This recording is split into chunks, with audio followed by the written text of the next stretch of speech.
Hello there, my name is Martin Henley. This is the Effective Marketing Content Extravaganza. And if you've spent a second here, you will know that I'm on a mission to give you everything you need to be successful in your business, providing that is that what you need to be successful in your business is to be more interested in, more effective at doing sales and marketing.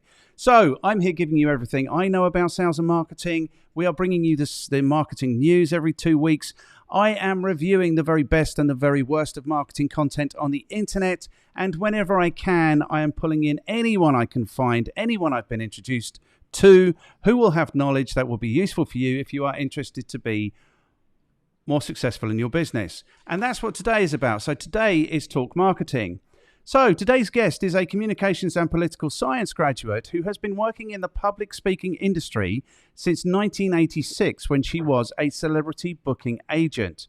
Since then, she has worked as a publicist and PR expert, founded the Coaches Certification Institute, Lifestyle Communication Incorporated, so that's founded the Coaches Certification Institute and the Lifestyle Communication Incorporated.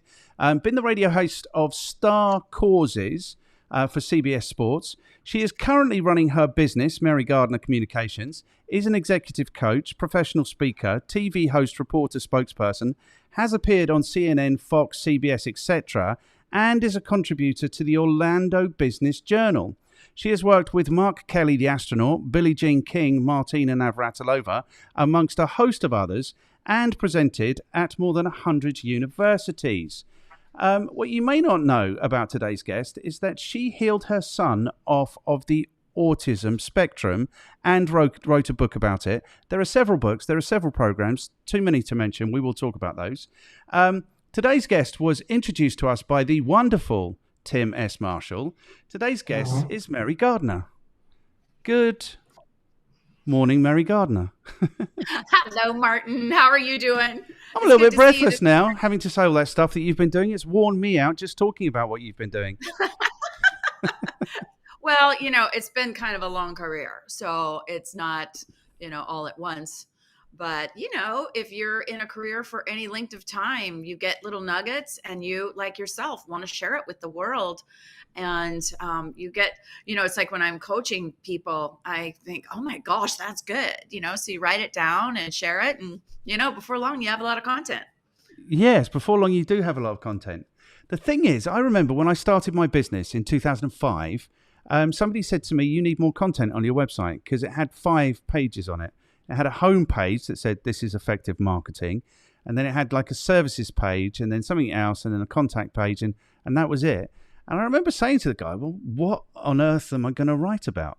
And now, of course, the website is thousands of pages. Like this will be 13,000 words. This will all go on the website. So there's always content. I tell people, I'm speaking too much. I will shut up in a second.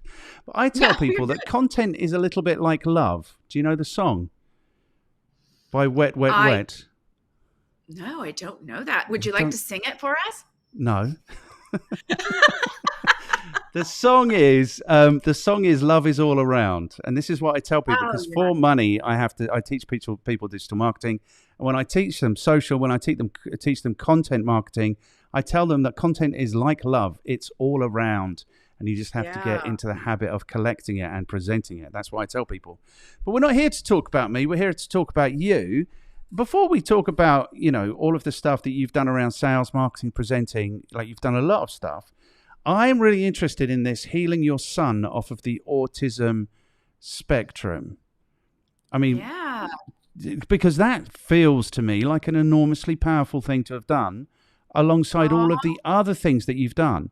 I think, I don't know if it's the state of our society now, but it seems like people tend to roll over, I think, easier than maybe they did historically. And they would just accept maybe that their son is on the autism spectrum. But you didn't do that. What did you do? Oh, no, absolutely not. Well, all right. Well, thank you for talking about this. And first of all, my son now is 22. He is absolutely a phenomenal human being. He's in rip-roaring shape. He looks like a superhero. And he's doing amazing. So I want to encourage anyone who has any childhood chronic issues that everything can be healed. I truly, truly believe that everything can be healed, but you have to know that. And there are many dark times when you are going through a period of wanting to heal anything in your body, but our body naturally wants to heal. So what happened? Oops, I just lost my light. What happened for us? Sorry, live TV. That's what happens. What happened for us was that my child at age 5 was diagnosed on the autism spectrum. He had sensory issues before that and sensory processing disorder. So he was really uncomfortable in his clothes. He was overly hyper. He couldn't keep his hands to himself. He had low muscle tone. And so he couldn't sit up like in circle time with children that are sitting up during nap time or whatever. So he basically, there were things that he would break his pencils or his crayons because he could hold it. He would hold them too tight. Then he would get in trouble. He was in a Catholic school at that time, and they were very regimented. And so it was just hard to deal with him. Transitions were very impossible. Could not get him to get to a place, couldn't get him to get dressed. So once I got him to sit down and eat, then he didn't want to leave. Once I got him in the tub, he didn't want to leave. He couldn't do transitions. And so I just started with intuition. I'm like, what do I do? I can't live like this. We can't go to a grocery store. We can't do anything because he runs away and it's impossible. So I just listened to my heart and I started massaging him. And I said, we got to do something about it. So I started massaging him, spending more time with him. I started playing really light music, peaceful music. I started reading to him the Old Testament, the Psalms and the Proverbs, just to be there at night with him. I didn't know what I was doing. There really wasn't any books or anything. There weren't any books to guide me in this. When I went to the experts, they said, finally, when he got diagnosed, there is no known cause and there is no known cure. And I'm like, that's BS. That's BS. I don't really freaking care what you say. I'm healthy. He's going to be healthy and we're going to do this. So I started a support group locally and I started inviting speakers in, doctors, mommies, network marketers, nutritional people. I did not care if it was network marketing, traditional medicine. If someone had success with it, I brought it in and we ended up having a huge amount of people that were in our support group. We were the first ones to really talk about gluten-free and to go out and do cooking, awareness type of stuff. I had people from all over the city show up for those. So it was it was 10, 11, 12 years ago now that we started this. There were no support groups. There was nothing online. And then Jenny McCarthy came out with a book and I read her book and how she did it also. So it really, for me and for us, was not just one thing. It was stress. It was food. It was exercise. It was attention, me giving him attention, me giving him time, my time. And then, slowly, we integrated things like magnets and filtered water, Kangen water, the alkaline water. We added nutraceuticals, vitamins, supplements. We did chiropractic and energy medicine. We did no food dye, no high fructose corn syrup. We did gluten and dairy free. So over time, as I integrated and learned more about the nutritional aspect that a body needs in order to thrive, Jeremy just started doing well. And by the time he was like in junior high and high school, he was fine. He was still a little hyper here and there, but we found out he had food allergies. Gluten made him very hyper and dairy made him really like drugged. Like he was just over drugged. So cheese and everything made his sensory processing disorder, his hearing slow. So it swelled his brain. And so when you realize that your body needs to be cleared out, and eating healthy things in order for it to function at its best. And before I was like a busy mom working on Wall Street and run. Oh, here, let's throw down and have a, spaghetti meal with meatballs and spaghetti. And I mean, that was poison to his body. Pizza, poison, goldfish, the little crackers, poison. So I didn't realize all that. And over time now we eat really healthy, and he's now, on top of his diet like crazy. He doesn't drink, doesn't smoke. He does intermittent fasting. He's a good cook. So yeah, I'm so proud. It's the most thing that I'm proud of in my entire life. Wow. I mean, that is an amazing thing. And I think the world has changed, and the way we eat has changed, and the way we get on together has changed. And I think we're seeing this in the health of people. Like, I really do. Yeah. I really do think like that. The industrialization of the food industry, the industrialization of everything, education, like both parents working very often. I think, like, I don't think we're really on subject for what we're supposed to be talking about, but I do think we're talking about something really important, which is that the world has changed. And I don't think people are really paying enough attention to that and the effect that it's having on children. Like ADHD, Yeah. we might have had a hyper kid or two in our school. Now Yeah. it feels like every kid is on Ritalin. Do you know what I mean? I'm not, Oh, yeah. I don't know, but it feels like that, you know? So I did some stuff in schools like 10 years ago. There would have been a kid or Okay. two in our year at school out of 400 kids who might not read. When I gave these Hmm. kids something to read, these were 13, 14-year-olds, like a third of Hmm. the class put their hand up saying, no, I can't read. It's, Oh. it's, it's incredible, Mm. actually, the change that's happening, I think. And I don't think people are paying attention to it. It is tragic. 1 out of 5 children have chronic illnesses now, Yeah. and, as I found, it isn't one thing. Like, you could blame something like, let's say, a typical thing that an autistic family who starts the research is going to blame the vaccines, but it's never only the vaccines. That may trigger something in people, but it also is the food that you're eating and digesting. It's your lifestyle. It's like what you're saying, these kids, they can't read. Are they spending ample time with their parents? Do they get hugs? Are their bodies being worked out and running? And, oftentimes if the parent is working and the kid is sitting home in front of the TV or in front of their iPad, it's not generating their body. It's like not getting the work. And, like when we were growing up, we were outdoors, we were running, and it is a different day and time. And so I would just encourage everyone to me. And here's what I had to do, because I ended up being a single mom after, a lot of families that go through hardships like that end up divorcing, and I did. And a lot of parents, whether it's the male or female, oftentimes it's only one parent that wants to dedicate themselves to this, because it is a restructuring of your lifestyle. You don't take on the same amount of stress. You don't put your kid in every single sport. My child, when he was in sports, was too hyper, and a lot of the instructors just couldn't handle him. And so I took him out and I took him to the pool. Swimming was a really, really great place for him to be, because when you're swimming laps, you're getting linear exercise with your brain, and it's helping you focus. So it may seem dull in the pool, but it helps your brain quite a bit.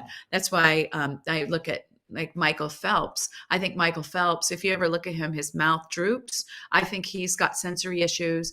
He may have been on the spectrum at some point. He may have had low muscle tone when he was a kid. And so oftentimes, if you don't do the work and get your body in a good place through food and nutrition, you will self-medicate through alcohol and, stuff like that. So Yeah. it's important that parents learn to do this for their children when they're young. 100%. Yeah.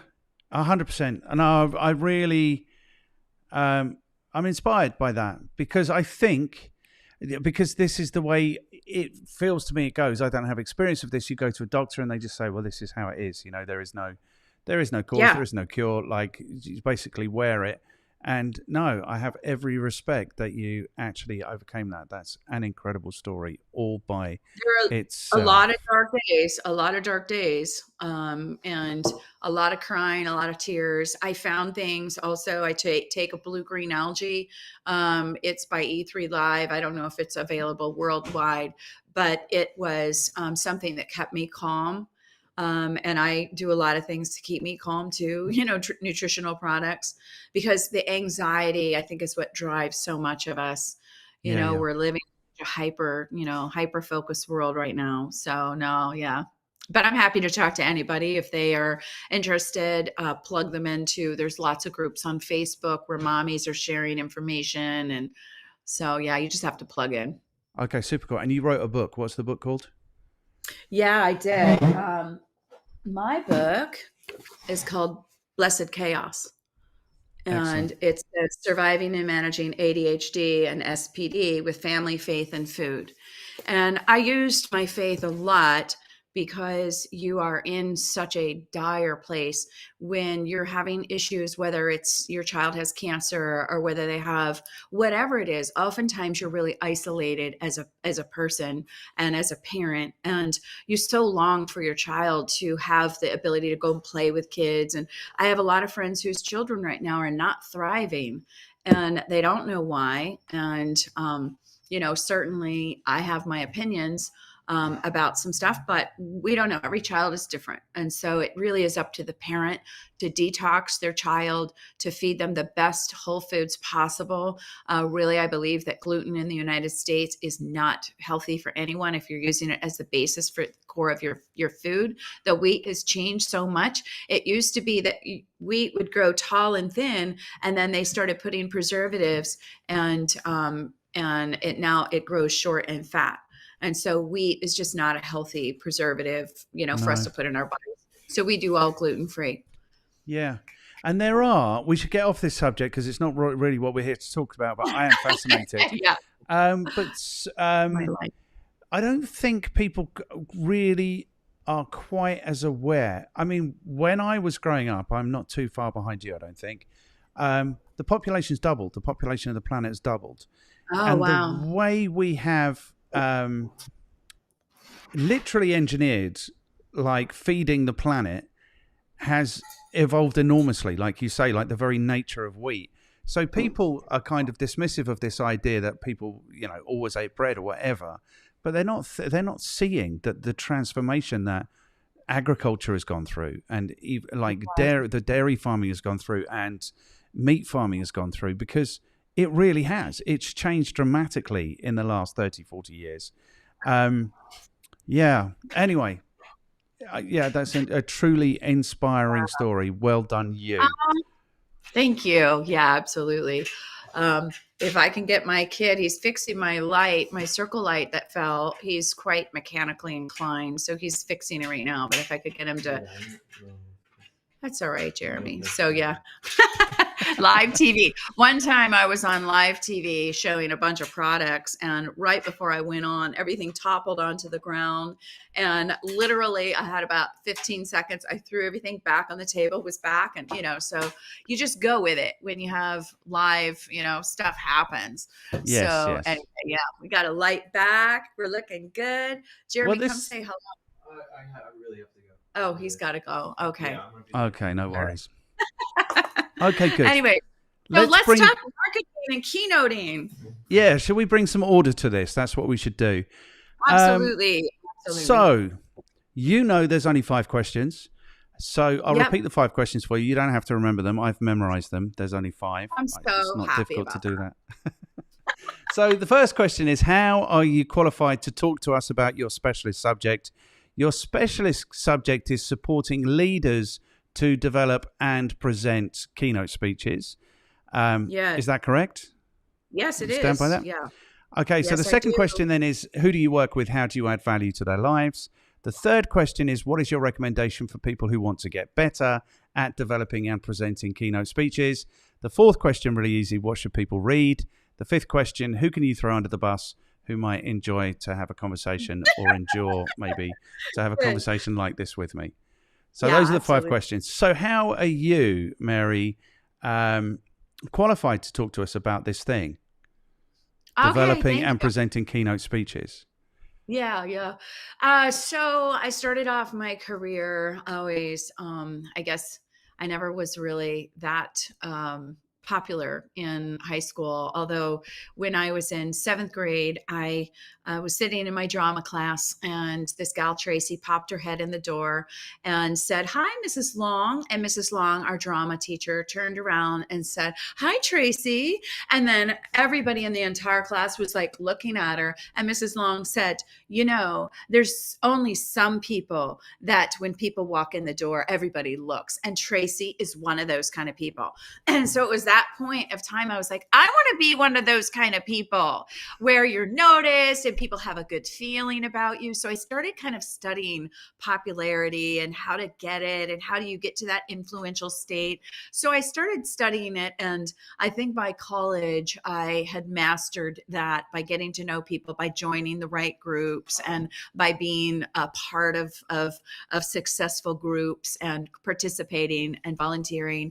And so as a leader, I started doing speaking, and also on my Catholic retreats and things like that. So I started speaking. So I had a real interest in it personally, and I majored in communication in college. And then I decided, where do I want to go? So I went to Capitol Hill to make my money, and to make my millions. Well, I realized quickly that working on Capitol Hill was a bunch of 25-year-olds running the country. It's a lot of young people who are very self-important and very intelligent. And so I didn't love that. But then I landed as an agent at Kepler Speakers. It's one of the top country's speaker bureaus. And so I started for 7 years. I got to watch the top speakers in our nation go out and speak and entertain audiences. And as an agent, I was meeting university presidents and students across the United States, and meeting people who had the hunger to impress people and to influence people.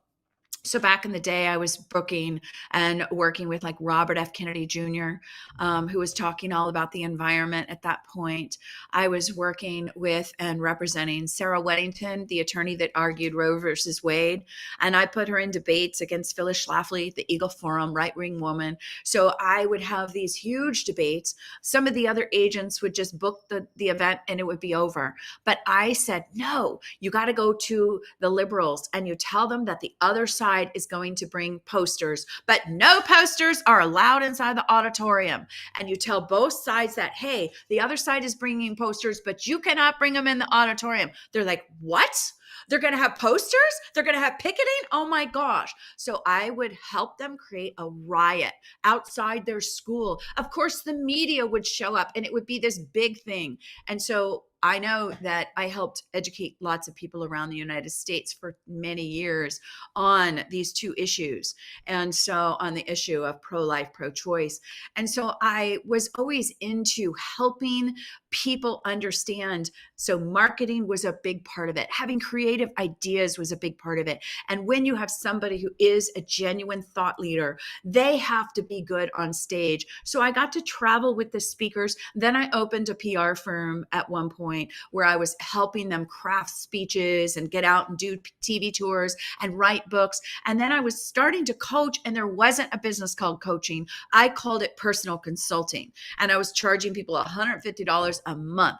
If you have questions about your speaking career or your brand or whatever, call me. I'll help you do it. So it was the early days before coaching. And so I started doing that. And then I heard that coaching was now a profession. So I jumped on board and started coaching speakers. So I've been probably one of the longest running speaker coaches in the nation. I then started a coach training company where it wasn't just speaking. Speaking was at the highest end of the pinnacle, but it was all about, how do you do it? What questions do you ask? How do you get certified? So we had 5 workshops that were a total of like 80 hours of training. And then, so we were training hundreds of people in coaching. But honestly, my passion lied more with helping individuals find their purpose. And that was through influencing the world and serving the world. So I started writing speeches. And so it's just been a long career at this point. I've worked with NFL players, Hall of Famers, Olympians, people on TV, people who've won Dancing with the Stars, people who are medical doctors. And I landed on where my favorite is to really help introverts. Introverts are individuals who are thought leaders and intelligent, but oftentimes don't have the boldness to go out and the courageousness to go out and say, hey, I got something for ya. They wait oftentimes to be tapped on and to be seen. So now I help people infuse them with confidence so they will go out and they will talk, because it's important that we hear them too. So I've been working now in the fields of healthcare, hospitals, of course, medical, insurance, financial, technology, construction, and engineering. So left brain fields where the people are genuinely operational, logical, intelligent humans. And I say now, I bring the sizzle to their steak. So I help these thought leaders become phenomenal on stage through their bodies and their emotions and their content. And it is my passion and I love it. And my motto is, we inspire the inspiring. So that's what I do. Wow. Okay, good. It feels like you're happy speaking about this. It feels like you've spoken about this before. It feels like this is your passion. That's what it feels like. Do you want the good news? Yes. Yeah, I'm happy to accept that you are eminently qualified to talk to us about developing and presenting these keynote speeches. Thank you, Martin. You're very welcome. This is the highest accolade. You thought certifications, blah, blah. You thought presenting to hundreds of universities. No, if I think you're qualified, then you are absolutely qualified. But it's not without its issues, is it? It's not without its issues. I think great market. Obviously, it's the introverts who need the coaching. You know, the extroverts, they don't need the coach. I mean, they might need the coaching, but they won't be as aware that they need the coaching. So good market. What did I want to say? People don't really... Here's where you started at school. I don't think, and I don't know if it's the same in the US education system as it is in the UK system. I don't think the education system, certainly where I came from, supports people like us who go on, and I'm happy to accept you're on a completely different level. I was always the Larry kid at school. I was like making people laugh, getting attention, all this sort of stuff.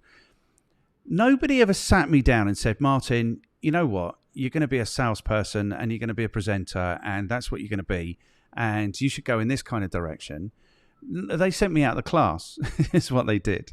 You know, so it seems to me that the way we do education doesn't really support people like us who go on and have, I think, personality type careers. Like if you're selling, if you're managing, if you're leading, if you're presenting, that's kind of a personality type career. What do you think about that? I mean, you were sitting in a drama class. I also took drama.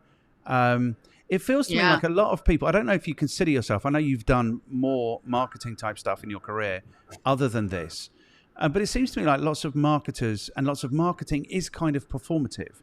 You know, it attracts a lot of people with a performer's bent.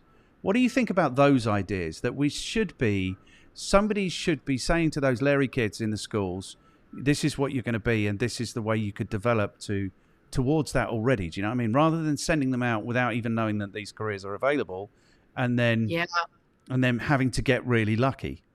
I think. I love that. Yeah, no, that's really interesting. I think by the time people are in college, they're studying entrepreneurship now. And in the elementary and junior high and high school, there are charter schools where people can really delve in and do the creative arts or whatever. But what you're suggesting is even more. It's that personality. And I truly never did acting. I did the drama class, but I never really did acting.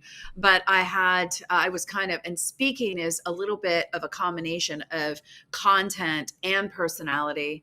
And so there are a lot, just like there are a lot of actors who are introverts, there are a lot of speakers that are introverts, because knowing and memorizing content is really important if you're going to be a keynote speaker, for sure. So it takes those things.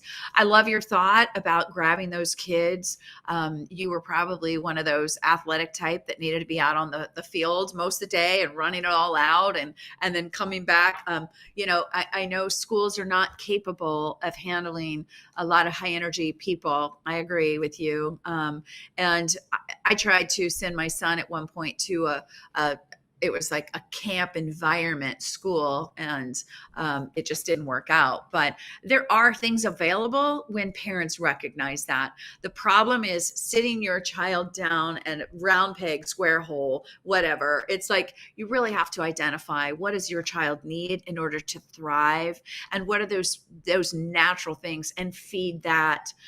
So I think if parents are in tune, and it comes down to then, are they too busy? Do they have too much anxiety to really pay attention to what their children need? So I think there's a lot of let's support the parents. Let's do workshops. I agree with you, Martin. I think that's a fabulous idea to take Yeah. those kids that are personality driven and to start working with them. I know here in Florida, they have at 5th grade, they all have to do a speech on stage. So I've been lucky enough to help some of these kids be able to speak and do that. One of the kids ended up winning in high school the Florida thing, and then went and worked in the White House, and was working under President Trump in the White House, and now he's going to law school at Georgetown. And so it can work. You can find those kids that have it and nurture them if you find it early. So Yeah. it can be. I think so. I think if I were more settled, I'd want to be doing that, like going to the schools and saying, "Give me your troublesome kids." You know what? Because I think there's something about that. Do you know what I mean? I think there's something about, I don't know, that strength of personality. Like if you're going to be in sales, you don't want to be accepting everything everyone says to you. Do you know what I mean? Because you're never going to sell anything. Do you want to hear 2 funny things? I do. I did acting when I was at school. I auditioned for the part of Oliver Twist for a BBC production. But do you know why I didn't get it? And they told me this. I was 12. They told me it's because my face was too fat. Oh. It's over. It's okay. I'm over it now. The other funny thing that happened to me is we had careers guidance. And because I'd always done drama, I did drama at school. I was in all the plays. I auditioned for like some things. And then I did theatre studies at A-level. That's like 16 to 18. We do that. So I had some careers guidance, and they said, "What do you want to do?" And I said, "I'd be really interested to work in TV." And they said to me, "Well, there's a TV factory in the industrial estate, so maybe you can start there and work your way up." So this is maybe why I've come to this attitude, which is that these Larry kids like me, I don't think the schools, maybe it's much better now. It sounds like it's better there, and maybe it is much better now, but maybe they don't realize that a percentage of people go out into sales roles. Do you know what I mean? Or into marketing roles, or into like these kind of more creative things. And they're not, certainly when I was there, it was a long time ago, they weren't geared up for that. So that's one thing I think. The other thing that I think that's interesting when I speak to presenting people is I don't think people appreciate how valuable being able to present is in a career, you know, and how it's because the people who can present are such a minority, and who can and are prepared to present are such a minority, that it's almost like a free lane all the way past all of the other stuff, you know. 100%. Yeah, absolutely. Those people get tagged a lot. Yeah, that is true. Let me chat about that, but let me jump back to your story about being fat. And I've never said I was fat. I had a fat face. That was not. You had a fat face. And as the acting, and this is something to note that, and I have a friend whose child just went through the drama thing. She applied for the lead role. She didn't get it. And so managing expectations of a child, because that could really hurt and destroy somebody's self-esteem, from the part of the director, having a chubby face would not reflect the role, because they were looking for somebody who was like weak and like, "Please, so I want some more," you know, skinny and sullen and sunk in and all that. So that was important. However, that story is really good, Martin, for you on stage. I have a client that just is, he shared with me, he's a up and coming CEO, and he told this story of how when he was in high school, he was literally fat. He was 450 pounds, and the coach called him out in the middle of a gym in front of hundreds of students and made fun of him right on in front of everybody. And this kid was at that point, he got so embarrassed and so frustrated. Ultimately, he decided to do something about it and say, nobody's going to make me, you know, in a certain way, and I'm not going to be called fat again. So he got in great shape, became a phenomenal athlete, a state champion. And then by his senior year, the coach came back to him and said, "Hey, I want you to join the football team." And the guy said, "Over my dead body." And then he told this story on stage, how, things happen to us, and he got his first standing ovation. So my point being, Martin, that's a really good story for you to tell on stage. Okay, well, we need to have this conversation because that's 32 stone, 450 pounds. Because we do stones and pounds. You don't do the stones bit. We do stones. That's really heavy, 450 pounds, 32 stone.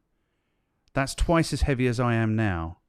Okay. Oh, yes. He was. Oh, I see. With weight. Yeah, he was absolutely, he was enormous. And then the other point that you made is that these skills are really valuable in a career. And it's absolutely true. And what happens is, and how I teach is, most people that I'm working with are engineers or they're accountants, and they've learned that expertise in their career matters. But there's a certain point when they're starting to become better and better and better that they need to grab back and start mentoring younger people. And that is when the competencies of leadership take over. So there's a dry period. Anytime that we're building competencies, there's a period where you're not so good, but you need to be learning those competencies, which are about creating vision, strategy, communication, coaching. These things are so pivotal and so key. And at that highest level, being able to speak and motivate and inspire your team is the public speaking component that people have to work on. And it's a combination, as you mentioned. It's a combination of having good content, having charismatic words that electrify people and inspire and give hope to people, and also that they're in sync with their body and that they can be able to present it in a way that makes sense and that can really stimulate people's thought and to take action. So you're right. It's a great career move to learn. Yeah, I think I'm going to go further because I remember when I started presenting, I was working for an IT company. I was like a sales guy. I was the least technical person. I was the least competent person, but I was the only person that could actually stand up in front of a group of people. And we were presenting to the boards of like international banks and insurance companies and those kinds of things. And I was the only person. So I was just always there doing that thing. Do you know what I mean? I became really valuable because I was the only person who could do that without melting into nothing or just sounding completely stupid for however long it was that they had to speak for. So I think more than that, I think if you can present just on its own, I think the rest of the stuff, like the people around you can help you with. Do you know what I mean? But if you've got that where you just don't mind, and I've never minded. Do you know what I mean? I've never cared for a second. So this is the other thing that I want to have. We're coming to the second question, which is, what do you do for people and how do you add value? Who do you work with? How do you add value?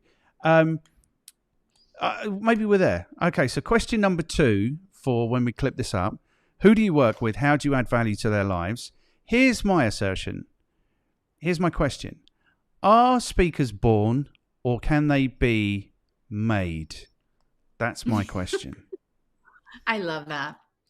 That's a great question, is who do I work with and how do I work with them? And are speakers born that way or are they made that way? We'll start with that because I do believe, like in your case, you have a natural energy and you have a natural charisma and you have this thing in you that drives and really wants to help serve people through performance and through education. So you've got a gift in you. And I always believe if someone has tapped into something that they love, that is the most important thing that you express in the world, because people are going to be automatically attracted to that. When you have that passion, it's magnetic. And so some speakers have that natural charisma. Some leaders have to be brought out of. And how do I work with these people to tap into that charisma? And how I tap into that personality is by finding out who they are and things about them that are really important. So how I do it is I interview them, and I do the first part of the interview is all about their early childhood, their life. What did they do? Were they doing sports? What was their relationship with their families? Did they have siblings? Did they have fun? Did they have tragedy? So we look at their whole life. And then the second part of the interview is about their choices as a career. Who did they end up as? What did they do? What kind of values did they create in their careers? And how did they gain the success that they have? What were the decisions that they made and why? So I start to look at their entire life. And then in that, we put together, after that, a motivational speech. So I actually put together a speech for them. And normally we start off with a story from childhood or something that was very impactful for them, something that gripped their heart that they will be able to tell from the stage in an authentic way that was really, it will just grab everybody. So in that regard, the introverts, if they're willing, oftentimes it's too close to home. So I have a bounce back formula where we create a story. So if it was something that was a tragedy, we don't go all the way so they're going to burst into tears on stage. We tell and we practice a story that is something that is going to manifest a good feeling ultimately. So we look at their lives, what were the lessons they learned, and now how can they put them together in a keynote for their audiences now. So I interview them, I write the speech, then we practice is how I work with them. Okay, good. Because I think you're getting to the other, where you've got to already to the other talking point, which I'm not quite ready for yet. Okay. I still want to think about this. Okay. I mean, you're answering the questions early, maybe. Well, let me share a little bit more about that because can I just say what I'm thinking? Because otherwise I'm going to forget. Yeah. I've never cared. Like, if there's never been a time where I've got up in front of an audience and I've been nervous or concerned or anything. Like, I've never had stage fright. I've never, and I've got a theory, if I may. May I? Yeah, definitely. I think if you are nervous when you get up on stage, you've got it completely wrong. If you're nervous for you, you've got it wrong. And I think the key to that is to understand that it's actually got very little to do with you, and it's all about delivering value for the audience. And if your focus is on you, then your focus is 180 degrees in the wrong direction. And what you need to do is take your focus and turn it around 180 degrees and know that it's about those people in the audience. And 100%. And I think that for me is why I've never had stage fright. I've never stood up in front of a group of people and thought this could go badly, because my mission is always, I'm here to do my very best for them. Do you know what I mean? So I do, but somehow you had content in your head that you knew you were going to deliver. You weren't just going to get up there and dance. You had to know stuff. That's interesting, because not always. No. Okay. Yeah, because what? Because I think I've got some sort of ability to, I mean, when I'm in front of a group of people, that's my flow state, you know, the idea of flow. Then it all just happens. Then I'm awake, all the lights on, everything is happening. I'm fully functioning. You know, that's my flow state. But I think I've got some kind of ability to kind of know what needs to be said. You know, if you stand up at a family function and someone says somebody has to say something, then I kind of feel like I know what has to be said. So I don't have to have content. But also when I present, I like to think of it as a conversation I have with them. So because I'm also nosy, I've got like a head full of questions. So if I run out of things to say, I'll just fire a question. Do you know what I mean? And then I think the really good stuff comes from the interaction, because it's like everything in marketing, in life, is until you test it, you haven't got a clue if it's working. Do you know what I mean? You've got really, you can do as much research, spend as much time as you like preparing the content, but unless you're actually looking for that feedback, you've got no idea if it's landing or if it's appropriate or whatever it is. So that's kind of my idea is, I've always got a head full of questions, and you know, I throw soldiers around the room for when they engage and stuff. So I've developed like a whole stupid thing, but people really like it, and Oh yeah, because you're I really entertaining. like it. But the difference is that a keynote is a presentation that is not normally interaction. So that's different than what you're doing, which is really warming up the crowd, workshop or meeting type of thing where you're able to Yes. engage, ask questions. I love that too. That's my favorite. I have a course called the Charisma Course, which is teaching people how to be interacting like that, how to have that, what you just identified. It's not about me. It's about you and how can I serve you and how can I bring the best out of you. And I say, when you walk into a room, you say, this is my party. And if you're having a party, then you get everybody doing something. This person over here, you take care of the food, you take the coats, you take the purses. Let's get everybody working together. And so that's the concept really of a workshop, which is a great skill because then it's fun, interactive, you're getting everybody working. Now, a little side note, introverts don't always like interacting like that. No, I have they don't. found that sometimes they're sitting here like this and they're like, okay, arms crossed, don't want to interact. I'm private, don't want to do it. So they're also, in addition to that, there are techniques to be able to get people to loosen up and to move your body in a certain way. It's almost like I have little cats. I have 2 little baby kitties, which if they keep going by me. And with kitties, you can't grab them because they're going to run out. But the way that you approach them is really quiet, and you get down on the ground and you blink your eyes in a way that makes them see I'm vulnerable. And then they come over to you, put your little finger in their nose. So introverts are often like cats. And so you don't come on gangbusters, like, hey, everybody, get a buddy. Like they're like, ooh. So Yeah. there's also that, and I know that, Martin, because you're good and you're a genius at people and you have high emotional intelligence, you understand that. You'll see people that are shying away from that. And I know that because you're good at what you do, you will understand that intuitively to not become so bold in front of somebody who's like offensive or just like shy. So you learn those things over time, but you're describing a really fun environment. That's the warm-up crowd, not the keynote. Right. Okay, good. And people have said that to me before, and I kind of agree. So we'll go to what a keynote is then and how you develop a keynote. And I think people have got a much better sense of this because of like the TED thing. So people have got a sense of that's what a keynote is. That's right. Okay, that's good. Right. Yeah. Okay, so we'll go to that. The other thing that I want to talk about is this idea of content versus performance. So what you said to me is that I must have had some really great content for some reason. So what I'm interested to know is, and I kind of get a sense of what the answer might be anyway, but is it about content? Can content carry the presentation on its own? Can presentation carry the presentation on its own or the keynote on its own? What is the relationship there? With the people you work with, that you really like to work with now, the extroverts, what is the more important component of those two things?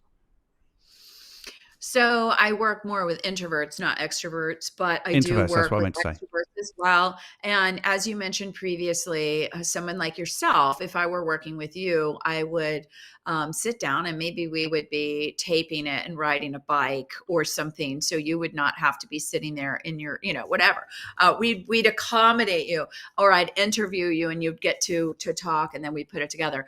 A keynote is just like what you said about the TED Talk. It is a condensed, or it's a presentation that is scripted. So it's got an introduction, it's got a body, and it's got a conclusion. Hopefully the conclusion is the call to action that gets people to take action. So the introduction of your presentation needs to be a story, hopefully a personal story that will grab the attentions and the heart. And when you're doing a presentation, you want to justify persuasion. If you're doing something persuasion, or if you're telling a story, you're going to give details and you're going to give story. But persuasion is about justifying on facts and logic. And then people buy off of emotion. So giving like you started out with me, Mary, what's your credibility? So giving the data, giving the facts, and then sharing the stories, those are a good combination. So in the context of your keynote, you're going to have both. You're going to have the data, the facts, the issues, the stats, whatever, and you're going to have the story, and that makes up a really good presentation. So there are different types of keynotes. There's persuasive speaking, there's informative speaking, there's storytelling, there's motivational speaking. So it depends on what your intention is for the keynote. When we're doing our boot camp, we're helping people write their motivational speech, and that's about success and it's about choices. And so the majority of them are everybody has the ability to do a motivational speech, even if they're a homeless person, because they got to, do choices. But one of the things that we talk about, don't be telling stories if you're still in, we call it the shit pit. And I apologize for using that word. That's just what we call it. If you're in the doldrums and you're in a really bad place, it's hard for you to be a motivational and tell that as a story. You can reach back in the corner, back in life that you've already gone through hard things. But we get people in your story at the worst moment that you ever went through. And then we take them out of the shit pit into the sandy beach, step by step by step by step. And when you're on the sandy beach, you're drinking a pina colada, you're sitting under the sun, under an umbrella, and you've made it. And you can go back into your story and say, here's how I did it. And that is a maker of a really good story. So basically a keynote, after a keynote, people are going to remember maybe 2 stories that you told, and they're going to remember how they felt about you. They may remember 1 stat or 2, or just, got clarification, but they're going to remember how they felt around you. So you asked, what is more important, the content or the personality? I would say they're both important. And when somebody goes up on stage and only delivers good content, and they're giving a PowerPoint and they're talking to the PowerPoint, the speaker fades into the woodwork and they don't even remember who that person was. They could have just given a TED Talk, or say, here's a video for a TED Talk, or here's my paper. You can do my white paper. So my opinion is that every thought leader who is going into leadership, who wants to inspire people and have success in their career, needs to learn how to speak in public, telling stories from the heart. That's my opinion. Good. Excellent.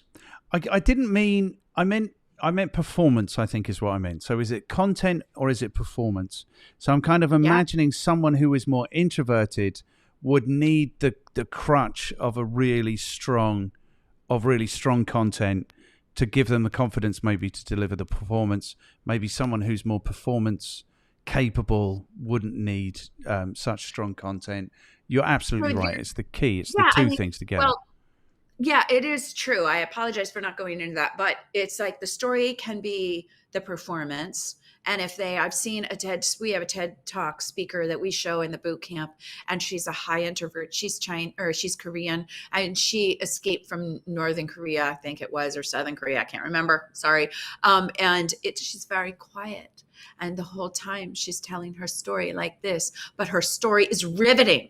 And so in that regard, it fit who she was and what she went through. It was a very sensitive time, how they were hiding in the rice paddies, and how they, people were getting captured and killed. And so her performance was not vivacious. It wasn't charismatic. It wasn't somebody who's like a wowing the stage, but her story was riveting. And so you could cut the air like a knife because she was so amazing. So you have to fit the story with the performance and the personality. And what I do with a person like you, I would say, all right, Martin, we're going to take a serious point in time. And instead of you being so vivacious on stage and talking fast and being loud, we're going to take you to a place of where you're humble and you're quiet, and you're going to capture attention by being less than and not by being extra.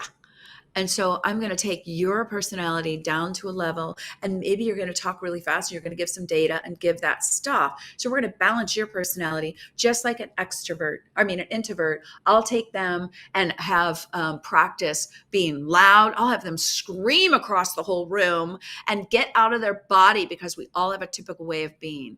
And my job as a speech coach is to take you and scramble you up and allow you to feel what it feels like to be your opposite, and then to present that opposite person on stage. So then your heart and your head are in alignment and they reach everybody in the audience. And for every person to know, introvert, extrovert, you are performing, and you need to show both sides of your brain and both sides of your personality. And how I take people to get like you, I take them back to when they were 13 years old, hanging out at a family reunion, hanging with their childhood friends and their cousins, where they're being rambunctious and silly and having fun. So I remember and bring them back to that state so they can perform that on stage as well. Cool. Excellent. What am I thinking now? Now I'm thinking it's interesting because you're talking about introverts and I'm talking about extroverts because I'm getting it wrong. I was once at a thing. It was like a workshop thing, and I was a participant. And what they asked us to do is they asked us to go around the room, and you had to tell everyone you encountered in the room whether you thought they were introvert or extrovert. And basically the room was about 50-50 split. People who'd seen me speak and people who hadn't seen me speak. Anyone who'd seen me speak said I was an extrovert. Anyone who hadn't said I was an introvert. Because I've always had this thing, either I'm running the room or I'm not. Do you know what I mean? Because I was that rowdy kid that disrupted classes at school. So I don't want to be that anymore. So I think it's kind of interesting. What's the other thing that I wanted to say? I wanted to say, for me, I did a stand-up comedy course. So I did stand-up comedy because I was presenting a lot and because, you know, as a kind of development. And what I didn't know about stand-up comedy until I did that is that it's entirely scripted. And that for me, and a keynote is the scariest thing. Because if you've got it wrong, you're on that track. Do you know what I mean? There's nowhere for you to go. And that for me is the scariest thing. Like, I really want that engagement and that feedback to know that this is landing or that it's the right thing or whatever that might be. So this idea of standing and just giving for 20 minutes, I'm sure I could do it. And, you know, I did okay at stand-up. I came up with something quite original, funny. But for me, that's the most scary thing. I agree. Yes, it's hard. I agree. And I'm glad that you said that and that you've gone through that scripting process. And that's why it's easy or better, I think, and you can share with me what your thoughts are on that, to be able to collaborate with someone. Because oftentimes if you're just trying to write yourself, you're not getting that energy and you're not like, your brain isn't like coming up with the best of. So how did you write your comedy? Was it just by you going out in the world and then, oh, that was good? Or did you sit down and write? How did you come up with your comedy? I did a comedy course and it was absolute genius. It was absolute genius because what we did is there were like 20 people on the course and it went on for 12 weeks, every Saturday afternoon for like 12 weeks. And what she did in the first couple of sessions is tell us how to write jokes. And then basically every Saturday afternoon, we'd get up in front of each other and just share the stuff that we'd been writing. It was genius. It was so brilliant. And what's the point of that? The point of that is that's the only way, that's how you do stand-up comedy. Like if you listen to the most famous stand-ups, what they do is they write stuff and then they go out and test it. So I suppose that kind of comes into somewhere where I am, where I want that immediate interaction, that feedback to know that this is a good thing or not. I think it's interesting. I think it's really interesting. Yeah, I think it's... I've always thought, like, you've got a sense probably that I'm kind of running away from my responsibilities. There's easier ways to make money on YouTube. There's easier ways for me to make money. I've always thought that I should put together like a motivational hour and come to the United States and flog that with my accent and my weird, quirky way of presenting. I thought maybe I could make some money. Maybe I need to get one of your workshops. Your boot camps. Absolutely. 100%. Yeah, it's hard, I will tell you, for someone like you or like me too, because one of the things that drives us so much is people. And I finally kind of got to the place where people are phenomenal. But if I don't take my content and deliver it and do something with it and monetize it, then I'm not going to be able to be with people because I'll be on the streets, or living in whatever. So it's a discipline. You get to a place as an extrovert extrovert who need people to monitor your time a little bit better. And I think over time, I've become more of an ambivert, and I've become satisfied. So I had to do a lot of things, like I write in a journal. And that keeps me solid. I take the brain on, so that keeps my brain happy.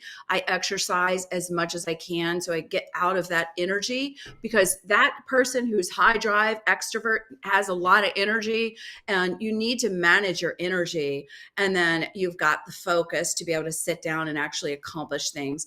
But then I also look at someone like you or like me. There are many things I cannot do as a high extrovert personality type. And I need that introvert to be able to organize me, to put my business on, online, and to do the technology and things that I'm not so great at. So the thing that's so wonderful, Martin, is that we all need each other. Those introverts need you in order to bring that sizzle to their work. And the extroverts need the introverts to be able to be solid and get the information, glean out the real data and the information that's helpful to people. So together they make a great presentation. They can make a great keynote. So I think you would do very, very well at doing what I do, which is help introverts become influencers. Potentially. What I've always seen, or what I've always thought, is it needs to be a personal story, and so, for example, like the people who demand the biggest fees are the people who sailed solo around the world, climbed Mount Everest, did something phenomenal. Do you know what I mean? Yes.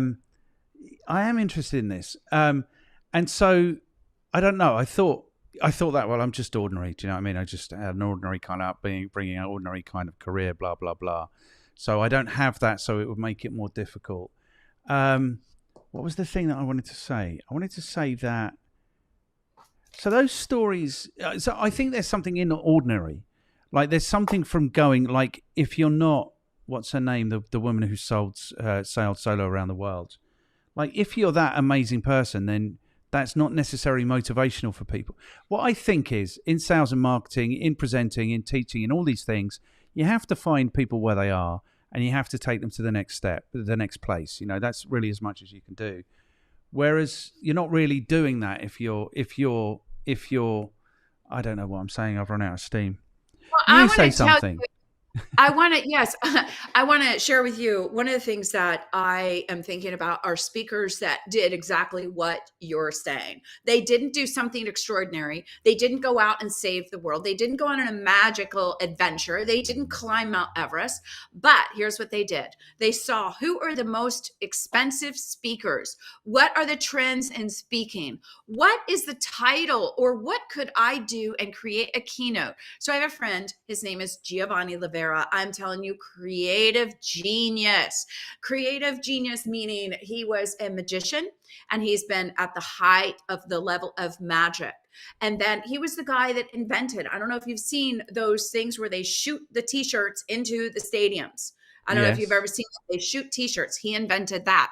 Then if you go to a basketball game and they have people walking around with a big basketball hoop on the top of their neck and throwing the basketball, and they get a t-shirt or whatever, he invented that. So he was the official magician for the Amway Arena for the Orlando Magic here in Florida. And then somebody challenged him because he was doing corporate gigs as a magician. And then someone said, Gio, why don't you create a leadership talk? So he went out and wrote a leadership talk. And then he inserted a couple little interesting things in it. One of the things he did was he brought 4 people up on stage. He has them all standing kind of like in a square. And one by one, they sit down and they start sitting on top of each other. And before long, you have 4 people sitting on top of each other, and they're all like in sitting position, and they're all holding each other up. And it shows you that a good team leader will get people supporting each other. So they're all sitting up. It's so magical. So he presented something on stage that looked amazing. And then he threw out into the audience, like everybody had these little, because he's a magician, he had little pieces of paper, and then you have to fold them and see if you can get a penny through it. So he gives you a penny and he gives you this piece of paper, and it's a little thing of magic. So he did these little antiquated, fun fun little entertaining thing along with his keynote. Guess what? Giovanni Lavera was a $20,000 speaker because he had a great presentation. He was not really a leader, but he was a leader in his field of magic, but he was a creative genius. He sat down, he wrote it, then he marketed it, and he was a successful keynoter. So there are a lot of people like yourself who have big personalities who think, what should I do? Digital marketing. I'm going to write an amazing keynote on digital marketing, and I'm going to show through science something on stage where I'm going to take somebody and I'm going to all of a sudden now you're an influencer. How did I do it? Boom, boom, boom, boom, boom. And you wow the audience with this thing. And that is how you go from obscurity into celebrity, by doing something magical and something creative on stage. Good. And I would have to do that or else I can't be bothered. Yeah. You know what I mean? I'd have to create something really amazing or I can't be bothered. And so probably where I am right now is I can't be bothered. But I'm feeling like I can. I'm feeling like I'm finding my energy and I'm kind of coming back and I'm engaging with brilliant people like you. What did I want to say about that? You see, this is for me where it gets interesting, because now you've come now. His keynote has much more engagement in it in the way that I would want mine to have. Yes. And this is what's interesting. So for the people who are bless them, say they're more scared of dying than they are public speaking. For those people, they're so wrong, because it's not about them. We've covered that. But there's much more interesting aspects to it. Like this idea of social, compliance. Like, so when you stand up in front of a group of people, you are leading them and they will be led. That's fascinating to me. Like, that is fascinating. The fact that you can do that. And then the other thing is about how you actually motivate people. So I tell you, I throw soldiers around the room. I do all these things. What I realized quite early on when I started running my business and presenting like marketing type stuff regularly is that it's not particularly easy to motivate British people. We're not like Americans. Like we can all start wooing and stuff and everyone gets excited, because we're much more reserved than that. But what you have to do, like I developed like this militaristic kind of bent, because if you can elicit some kind of Dunkirk spirit from these people, then they get really, do you know what I mean? Like Churchillian, like that sort of thing.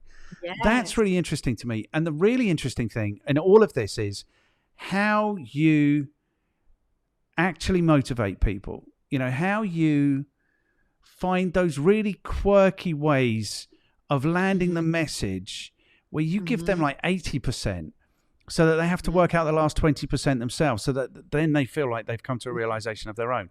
Or you don't even know the 100%, but you can get them to 80% and they'll do the 20% of work for themselves.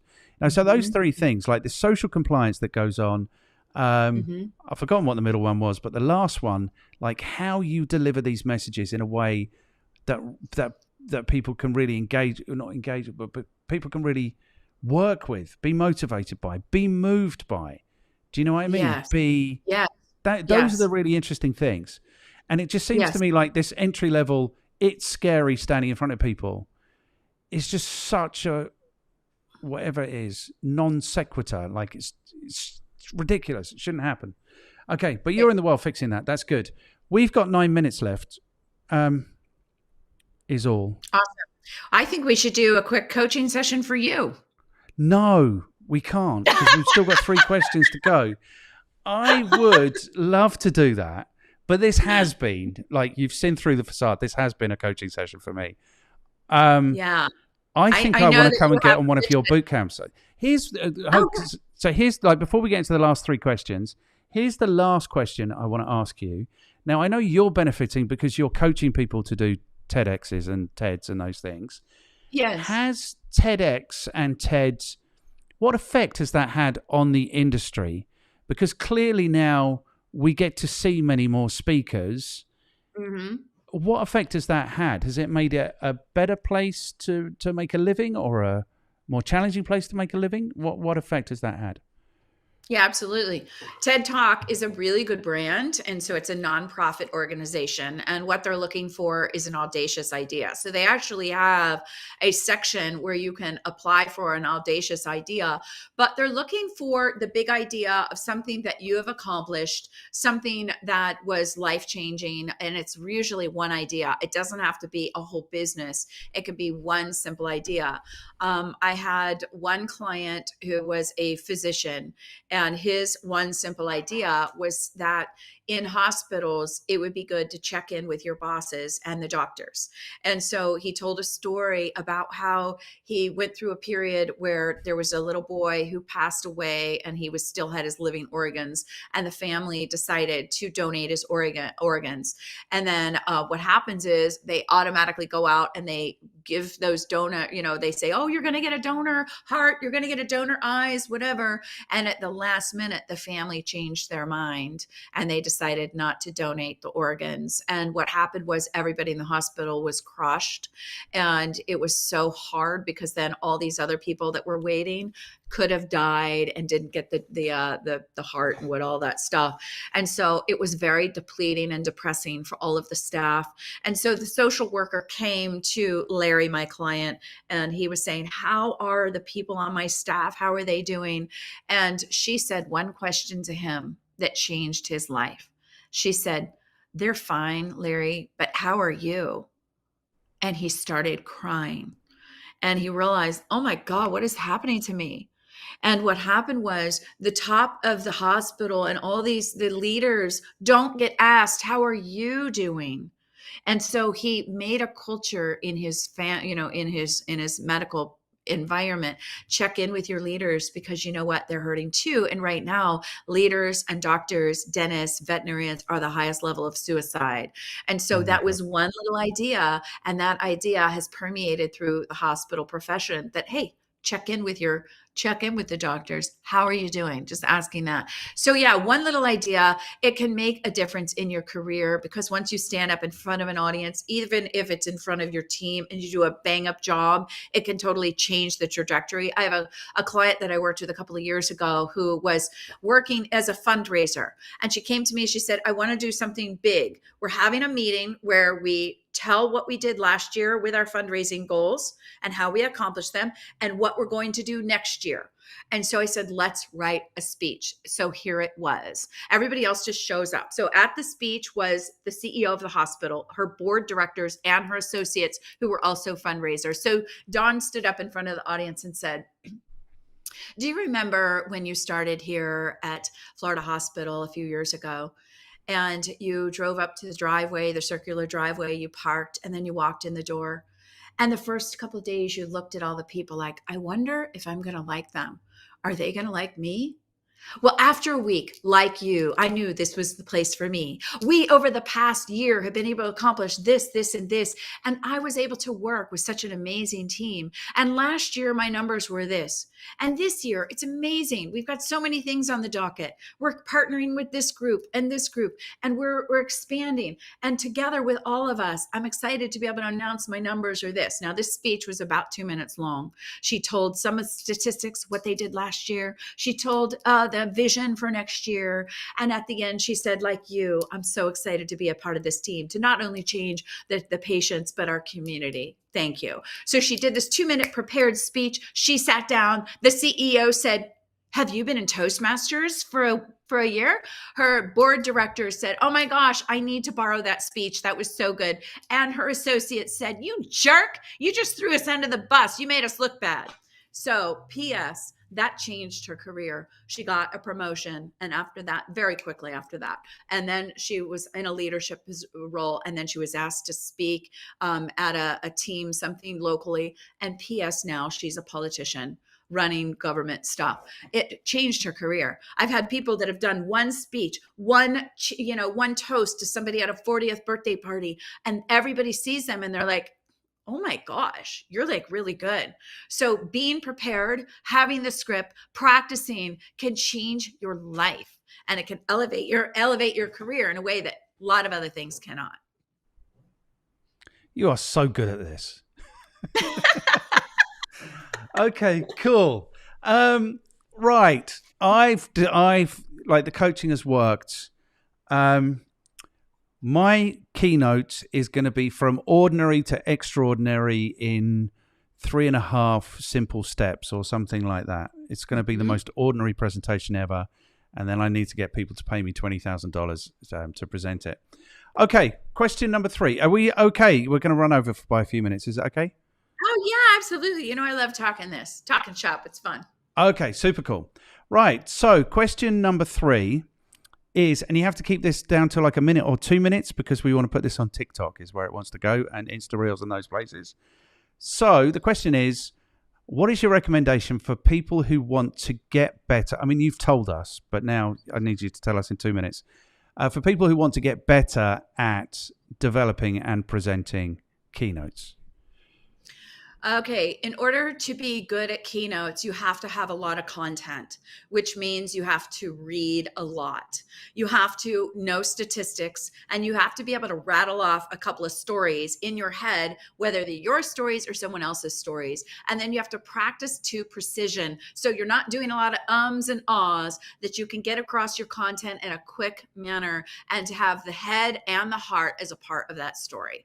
So it does take practice. So I would say write it down, rehearse it, perform it, and go do it and see, like you do in digital marketing. Does it work? Does it resonate? If everybody bursts out laughing, you got a good one. If everyone's like, what did that mean? Then try over, keep reading, keep writing, and keep performing. Cool. I have a presentation about presenting called Present Like a Mother, because I think that's what you have to do. So maybe that should be my keynote. Okay, good. That was brilliant. That was within 2 minutes, easily. So now I'm going to check in with you. Oh, no. What should people read? This is the first thing. I was going to say, I didn't hear that question yet. What do people read? I like a favorite author of mine who has a lot of great stories is Pat Williams. And he was the founder of the Orlando Magic in Orlando. And Pat has been a speaker for many, many years. And he hand wrote his 80 books, and he does it on a typewriter and sends it to his editor. The reason why I like Pat is that he's been in the sports world.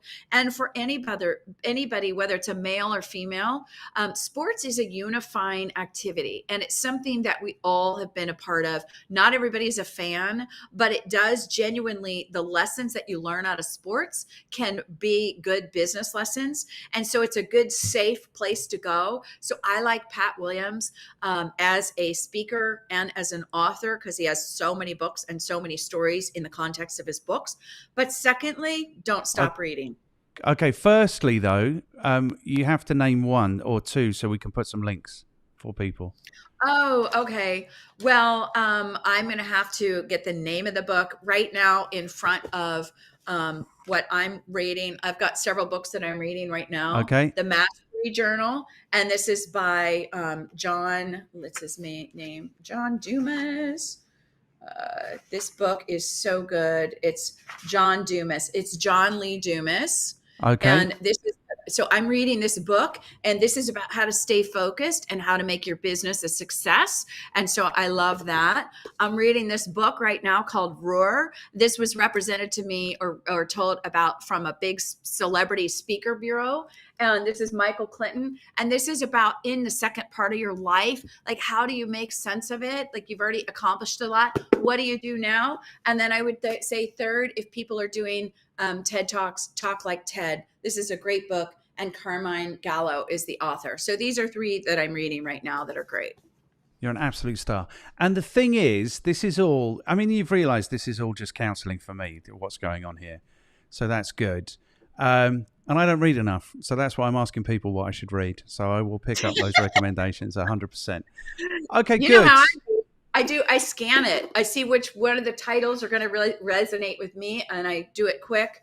And then I take a pen like this, and this helps me focus and so I'll do it in spurts.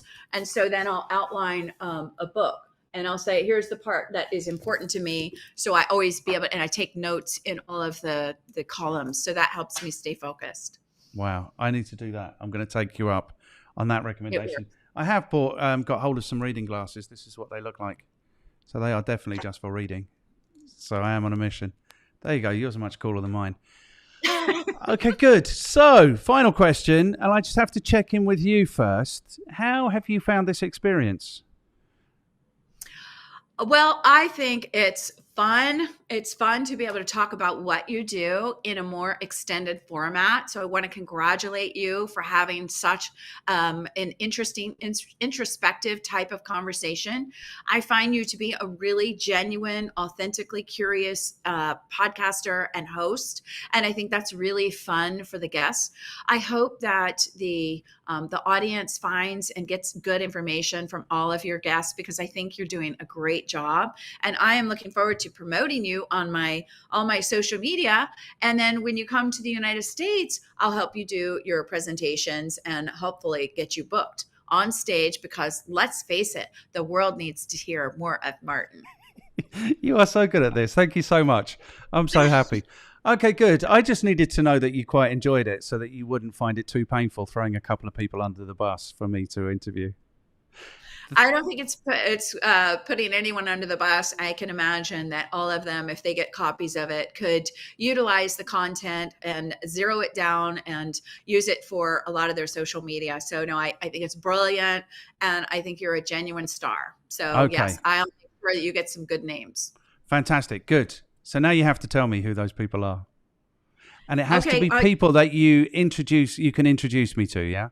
Yeah, absolutely. I'll just Excellent. make them, because they're going to be people that I have coached who are that are brilliant. Do you want me to do it right now, or do you want me because when we get really ordered, well, like today, Tim introduced me to two people, and he had a lot to say about the first person, and he didn't have so much to say about you, but I would have included that in the introduction. But when we get really on this, then we'll be including the clip. So when I do the introduction at the beginning, I'll say, and Mary introduced us, and this is what she had to say. So this is your opportunity to kind of pitch them a little bit, like, why would I speak to them? Or why would we want to hear from them? Okay, so I'll give you a couple. Please. Right now? Yep. Okay, so I'd like to introduce you to Tyson Russell. Tyson Russell is a lot of brands' secret sauce. He has the ability and can build a website for you very quickly. He is a genius mind at marketing. He actually has the ability to do operations and a boatload of things. So he's one of those geniuses that will help you figure out things. So he can talk forever. He's been a professor and a teacher for a long time, but he was the brains and the executor behind brands that have made millions of dollars and have gone and spoken around the world. So I like Tyson Russell. He does our website. He would be a phenomenal person. I would like, Angela Robbins, she's probably not going to have time. There's another gal that might be interesting, Wendy Stevens. Wendy Stevens is called the Guerrilla Marketer, and she has in one weekend created a TikTok campaign that hit well over 1 million views. She now is the owner of a product called Dogevity, and she has partnered with Kevin Harrington, who is on Shark Tank. And Wendy has made millions of dollars. She's made many podcasts go to the news and noteworthy. So she has helped many authors become New York Times bestsellers. And she would be somebody that I'd be happy to introduce you to as well. There is a client that I have. Limu McGill is another person who I think would be a genius.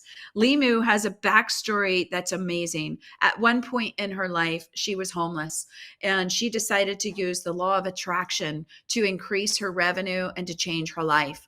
And so Limu ended up as working in a pharmaceutical company, and she started seeing that everybody in this office, which was the customer service, was getting sick and dying. And she was like, I better get out of here. So she decided to jump ship, use the law of attraction to create and manifest a new career where she has been a consultant. And she recently left the consulting business, a pharmaceutical, and is now teaching leadership and teaching amazing skills to people using intuition for their careers. So she's another one that I would love to introduce you to. How's that?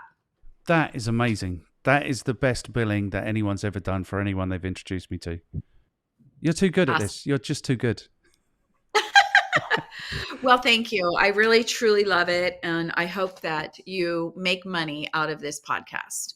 Yeah, but you So know what? If I can just motivate people to be thinking more mindfully about their marketing, about their sales, about their presentations, about all of those things, that's actually good enough for me. Really good enough for me. Okay, we got to the end. How are you feeling? that's awesome. I feel great. You've motivated me and you've inspired me to keep going. And as an entrepreneur, there are days where it's hard for all of us. And these are the kind of bright spots that's like, I'm on the right path. I really love it. And I do truly love what I'm doing. I feel like I found my passion. So I really appreciate getting to talk about it. And hopefully I did motivate some people as well. Cool. I'm glad you said that at the end because it doesn't really come through that this is kind of your passion, that you've got loads of energy for this. It doesn't really, you don't really wear it, like some people wear it, but no, you absolutely do. So what we'll do now is we will say goodbye for the benefit of anyone who's made it all the way to the end. And then what we'll do is we'll stop recording and we'll say goodbye like normal human beings.